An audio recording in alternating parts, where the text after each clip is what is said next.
किसी तरीके से तू मैमे की बात शुरू करता है। हम तू मैमे की राजनीति में विश्वास नहीं करते। बम्बई में अगर किसी को नोटिस आता तो बम्बई का रहने वाला होगा तभी तो नोटिस आता ना। वो कहाँ के रहने वाले हैं?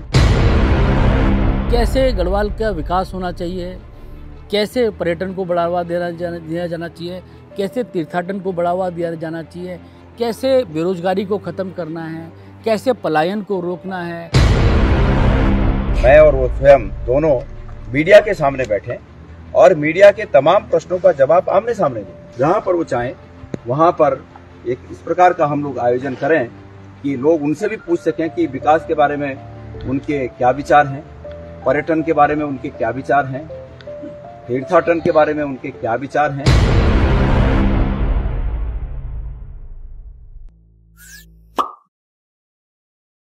उत्तराखंड के पांचों लोकसभा सीट पर सबसे दिलचस्प मुकाबला गढ़वाल सीट पर देखा जा रहा है।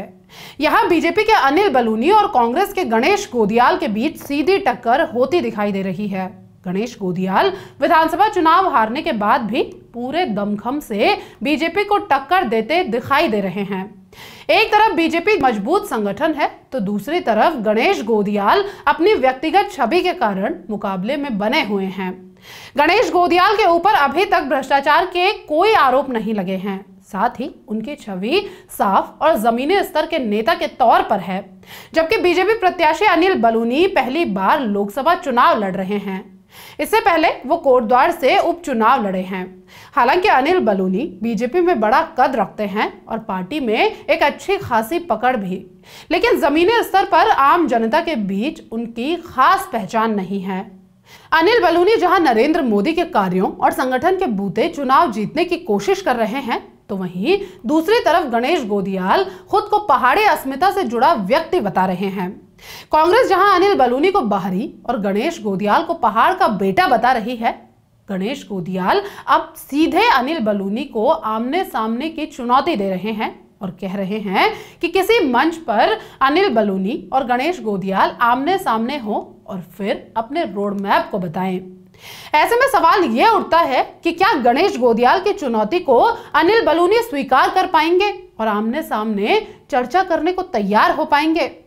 आप पहले सुनिए अनिल बलूनी ने ऐसा क्या कहा कि गणेश गोदियाल को उनको चुनौती देनी पड़ी। मैं इस चुनाव को विकास के मुद्दे पर लेके जाना चाहता हूँ। मैं चाहता हूँ कि हमारे यहाँ गढ़वाल में जो जो समस्याएं हैं उन समस्याओं पे बात हो।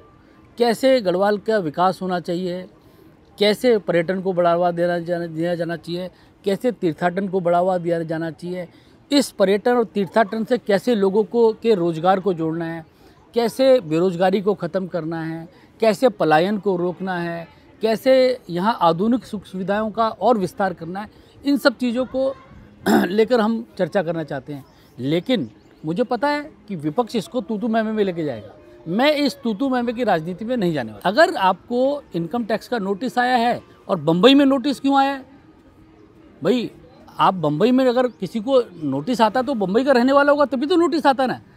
अनिल बलूनी के बयान के बाद गणेश गोदियाल ने भी पलटवार किया और उनको सीधे खुले मैदान में चुनौती दे डाली है। गणेश गोदियाल ने बलूनी को उनकी ही बातों पर घेरते हुए कुछ ऐसा कहा कि वो सोशल मीडिया पर खूब शेयर हो रहा है। उन्होंने एक बात बार बार स्थापित करने की कोशिश की है कि हम तू मैमे की राजनीति में विश्वास नहीं करते हैं। अच्छी बात है, ये अच्छी बात है कि ये कोशिश नहीं होनी चाहिए, लेकिन जहां तक ये बात है कि वो कहाँ के रहने वाले हैं, मैं बहुत ही स्पष्ट करना चाहता हूं कि वो सोशल मीडिया को चेक करें और उसमें देखें कि ये बात उठी कहाँ से है। ये बात गढ़वाल के आम लोगों ने कही। चूंकि वो उत्तराखंड से सांसद रह चुके हैं और सांसद रहने के दौरान उनके कहीं दर्शन नहीं हुए, इसलिए लोगों को ये शंका है कि वो कहाँ के रहने वाले हैं। लोगों ने जब उनके बारे में खंगालना शुरू किया कि सांसद रहते हुए इन्होंने कहाँ के एड्रेस लिखाए थे, तो वो एड्रेस भी बाहर के मिले, इसलिए लोगों का संशय और बढ़ा।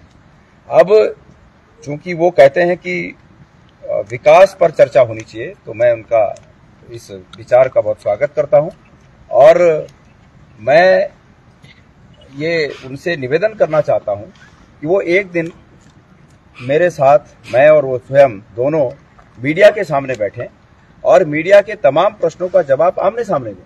मैं उम्मीद करूंगा कि वो जल्दी 2-4 दिन के अंदर एक ऐसा हामी भरा संदेश सोशल मीडिया के माध्यम से हम तक पहुंचाएंगे कि वो जिस दिन जहां भी वो चाहें, जहां पर वो चाहें, वहां पर एक इस प्रकार का हम लोग आयोजन करें कि लोग उनसे भी पूछ सकें कि विकास के बारे में उनके क्या विचार हैं, पर्यटन के बारे में उनके क्या विचार हैं, तीर्थाटन के बारे में उनके क्या विचार हैं, अतीत में जो उनकी सरकारों ने बद्रीनाथ और केदारनाथ के साथ जो रवैया अपनाया उसके बारे में उनके क्या विचार हैं।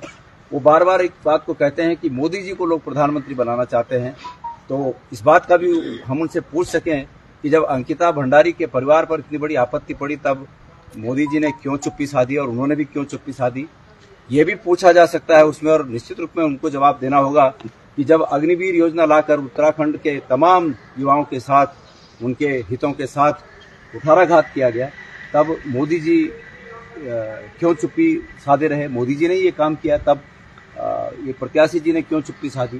तो अच्छा होगा कि बेहतर है कि हम दोनों लोग मीडिया के सामने आकर एक चर्चा करें और उस सार्थक चर्चा में उनका पक्ष हो सकता है कि हमसे ज्यादा और उजला सामने आए और ये उनके लिए अपॉर्चुनिटी है। तो मैं उनके जवाब का इंतजार करूंगा। कुल मिलाकर गढ़वाल संसदीय सीट पर मुकाबला बेहद दिलचस्प हो गया है और अब शब्दों से भी एक दूसरे पर वार पलटवार का खेल शुरू हो गया है। आने वाले दिनों में ये सिलसिला और बढ़ेगा। अब देखना होगा कि इस चुनावी जंग में कौन बाजी मारता है। फिलहाल इस वीडियो में बस इतना ही। आपके इस खबर पर क्या राय है हमें कमेंट सेक्शन में जरूर बताएं। अगर आपको हमारा ये वीडियो पसंद आए तो इसे लाइक करें, सब्सक्राइब करें और शेयर करना ना भूलें। चैनल को ज्वाइन करके आप हमें सपोर्ट भी कर सकते हैं। नमस्कार।